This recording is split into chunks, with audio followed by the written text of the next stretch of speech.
So yeah, we've got quite a few special bikes here today. We've got pretty much every single one in the bunch. And I've noticed today you're on something quite special, so I do believe this is, it is an S-Works Levo, but this is the, shall we say, the beta bike, the one that gets all the hammer through our lovely British seasons to see, how can you break it, how can we improve? And absolutely, we spoke earlier about service and support.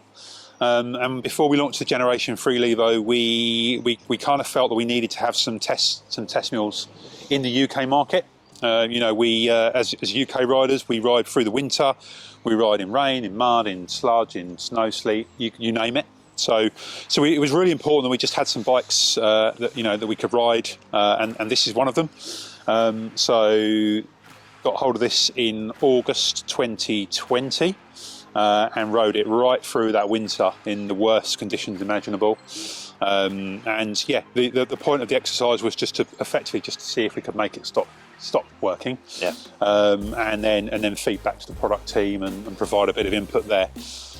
So it's a good exercise. It's completely stock in terms of it's the same chassis and the same geometry and everything as the aftermarket bike. It's the same motor, it's the same battery. And it was really just making sure that was going to do what we needed to do. I really do love seeing that. So as you know, I run the workshop down at the shop, and I do get a lot of questions of how am I going to look after this bike? What do I need to be doing? And my point of view, looking to how people ask me, is I've always been the way out of, if my bike is dirty, I'm cleaning it properly. So it's really good to see a test bike that they've actually said to you, hammer this, please don't clean it, treat it like crap, and see if you can break it, because half of the customers who buy these bikes, they aren't going to be taking it to pieces like a top level mechanic is.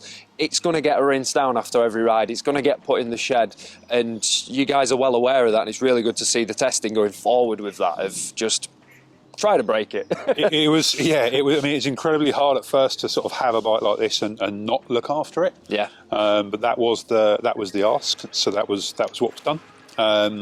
It's been phenomenal. It has been maintained to a certain level, and it has been cleaned, but not in the way that I normally would. Yeah. Or you normally would. So yeah, that's the purpose of this bike. It's over 4,000. Yeah, well over 4,000 kilometres in now. There's been quite a few parts replaced just due to wear and tear. Yeah. But actually, the bike itself, the system has been absolutely spot on. Awesome. But yeah, it's definitely one of the fundamental things that make these bikes to the pedigree that they are. They aren't developed around a certain system; they are developed to work with the system that you are developing. Yeah. So it is a constant. You're just constantly trying to one-up yourselves and make the system as immaculate as possible, which is absolutely brilliant. Yeah. Really do like to see that. Yeah, it's good to see the product evolve, the system evolve. There are changes, periodically to certain parts on the bike, and actually, the Mission Control app is a great example of that, where there are continued updates to that app. Yeah. And every time there is an update, either a firmware update to the bike or to the app, there are loads of little enhancements made and improvements made to the end product. One of the major things that stood out to me as someone who actually rides these bikes thoroughly is that the big one on the e-bikes is the range anxiety is just gone. You just go out on the ride, you turn your bike on, you tell it how far you want to go, and it will make sure that happens for you. Mm-hmm. And I only ride the SLs. A fair few of my friends do ride the full power bikes, and 95% of the time I'm the one that gets back to the car park with well over 50% battery when theirs have gone flat, and it seems to set the tone for everything that we ride with. But yeah, there's just so much more with the Mission Control. Like, it's constantly coming out with new developments and new stuff on there. I've even managed to be able to see my battery level on my AXS through my bike, which is a nice touch. So it's not something I have to worry about charging. I can just look on the bike. Mm-hmm. There's just been a new update for how far and how long you're in the air on jumps, which is really fun thing to play with. You can have a competition with your mates of who's going deepest on a jump. It's really fun things and intuitive things that are building into these bikes that no one else has got, which just really, really, really does set the tone for them really well. Absolutely. You've got you know, simple things like just, you know, tuning levels, activating different things like shuttle mode are really, really good. There's a system lock now on quite a few of the bikes. Then there's the diagnostic side as well, which is absolutely phenomenal. You know, you can really, really drill into, you know, how the bike's performing, any potential issues, if there are any updates due. There are over-the-air updates as well for firmware on most of the models now. You can send reports to a retailer, all sorts of things, just to effectively make sure the bike is doing everything it needs to be doing. So yeah, much more to mission control than there was. And yeah, I'm sure there'll be lots and lots of future developments. Yeah, awesome. So, looking at the bikes as a whole now, there is a fair few in the lineup. You've got obviously the Levo and the Kenevo in the mountain bike side of the full fat, and then the Levo SL and the Kenevo SL. They are quite big, burly bikes, but also extremely playful. I'm fortunate enough to have one of each. I really couldn't set my mind on which one I wanted, so pretty much when I'm going to heavy hitting, like off-piste rides or bike park days, this is my bike of choice because you can really get away with murder on it. You can go as deep as you want and as fast as you want on this, and it is extremely forgiving. But I still couldn't get away from the playfulness of the Levo SL. Like, even riding dirt jumps, which probably you shouldn't be doing on an e-bike, but you certainly can.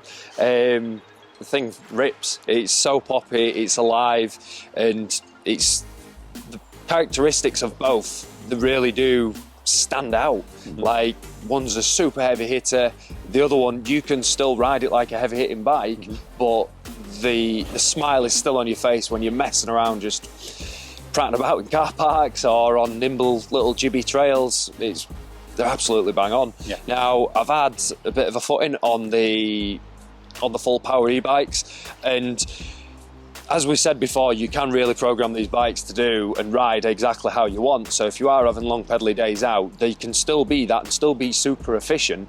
But when you do point them downhill, they're a force to be reckoned with. You can iron out any trail. Like, I haven't come across anything yet, like across the UK, where I've felt underbiked on any of the models. Like, they can eat everything. They really can. Like, I'm guessing you've had some epic rides on that, and I'd imagine you've not found the bottom of the travel of it yet. No, it's an absolutely incredible bike to ride. You know, very, very capable. Yeah, I've certainly never put it to its full capability. And you know, I felt similar to you really. I rode the Levo SL for a long time, and what I realised after riding the Generation 2 Levo for quite a long time, I started riding a Levo SL when we launched that product. And I realised very quickly that as much as I love the full power bike, actually riding the Levo SL, I started to be a bit more playful again. I started to pop the bike a bit more and look for features on the trail and lift off them.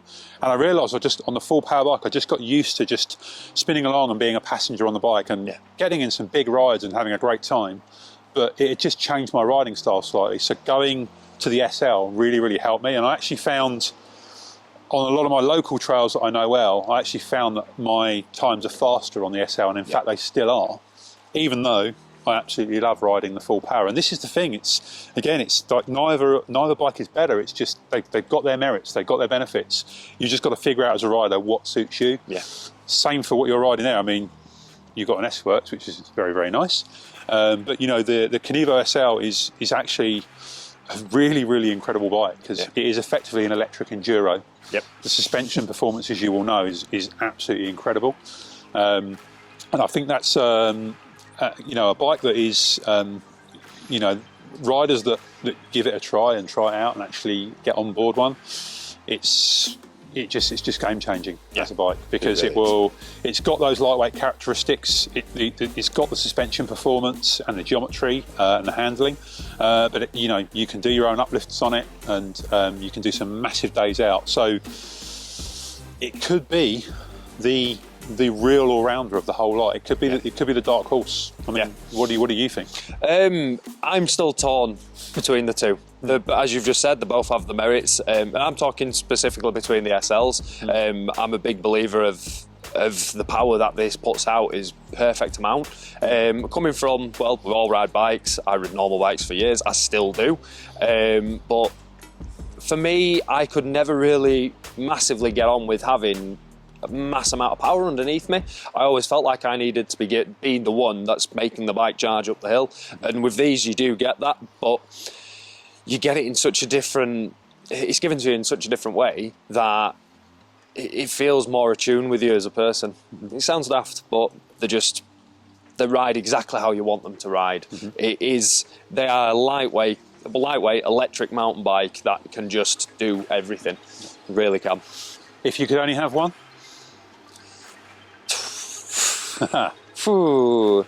I'd definitely probably say the Kenevo SL. I really would. Just purely because it can do everything. As I say, I've done pretty decent sized dirt jumps on this. I've done pretty big gap jumps on this, and it can eat anything that you throw at it. Yeah. It really can. And yeah, I'm still trying to find the bottom of the bike. I can't find it. We'll have another try today. Yep.